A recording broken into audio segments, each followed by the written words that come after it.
صاحب اور گور صاحب اور یہ جو پھر واپس آئے ہیں تو اگلی صبح انہوں نے پولیٹیکل کمیٹی کو بریفنگ دی کہ خان صاحب نے جو ہے وہ اجازت دی ہے کہ آپ اگر سنجانی بیٹھنا چاہتے ہیں تو بیٹھیں، سنجانی بیٹھ جائیں اور اس دوران نیگوسیشن کر لیں، 1-2 دن دیکھ لیں، اس کے بعد پھر فیصلہ کریں گے کہ ہمیں آگے جانا ہے یا کیا۔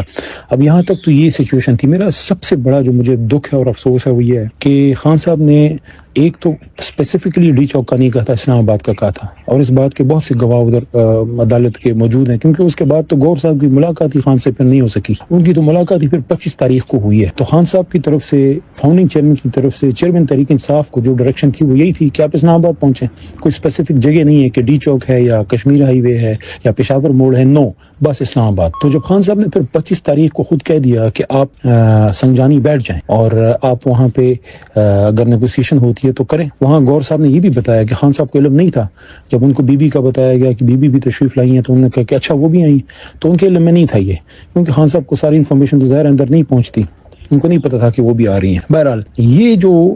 خان صاحب کی ڈائریکشن تھی کہ سنجانی بیٹھ جائیں، اس کو میرے خیال میں 25 تاریخ کو ہی چیئرمین گور صاحب کو، سیکرٹری جنرل صاحب کو اسی وقت اعلان کر دینا چاہیے تھا۔ اس میں جو ایک ڈیلے ہوئی ہے نا، وہ کنونس کرنے کے لیے، کیونکہ وہ جب انہوں نے کہا کہ ہم نے بتایا تو بی بی صاحبہ شاید نہیں مانی، یا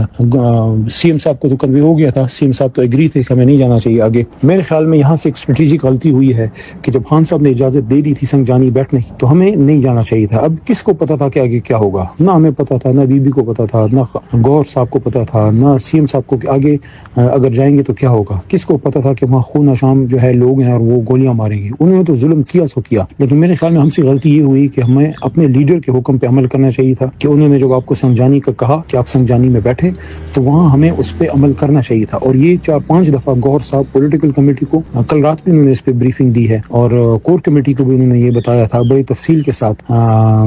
سی ایم ہاؤس میں بھی جو ایک پولیٹیکل کمیٹی کی میٹنگ ہوئی تھی، اس میں سی ایم بھی تھے، اس میں سب تھے، بی بی صاحبہ بھی شاید اس میں موجود تھی، تو اس میں انہوں نے بتایا تھا کہ خان صاحب کا یہ حکم تھا کہ آپ سنجانی بیٹھ جائیں۔ اب میرے خیال میں پولیٹیکل جو ہماری لیڈرشپ ہے، جو مین سٹیک ہولڈرز ہیں، ان کو آئندہ سے یہ خیال ضرور رکھنا چاہیے کہ یہ جو غلطیاں ہوئی ہیں ہم سے، یہ چیزیں دیکھیں، یہ غلطیاں کسی بھی بنیاد پہ اس کا جواز نہیں ہے جو ہمارے ساتھ ہوا ہے۔ انہوں نے تو ظلم کیا ہے، آپ ایک گولی بھی نہیں چلا سکتے، چہ جائے کہ کسی کو مارنا خدا نخواستہ، وہ بھی دارالحکومت میں، لیکن ہمیں ان کو یہ موقع نہیں دینا چاہیے تھا۔ اگر ہمارے پاس آپشن تھی، مجھے تو نہیں پتا تھا کہ تھی، یہ تو پھر اگلے دن پتہ لگا 26 تاریخ کو جب یہ پولیٹیکل کمیٹی کو محترم گور صاحب نے بریفنگ دی۔ تو آئندہ سے ہمیں یہ احتیاط کرنی چاہیے کہ گور صاحب یا جو بھی ہمارے عہدیدار ہیں، راجہ صاحب ہیں، ہم ان کو سپورٹ کرتے ہیں، خان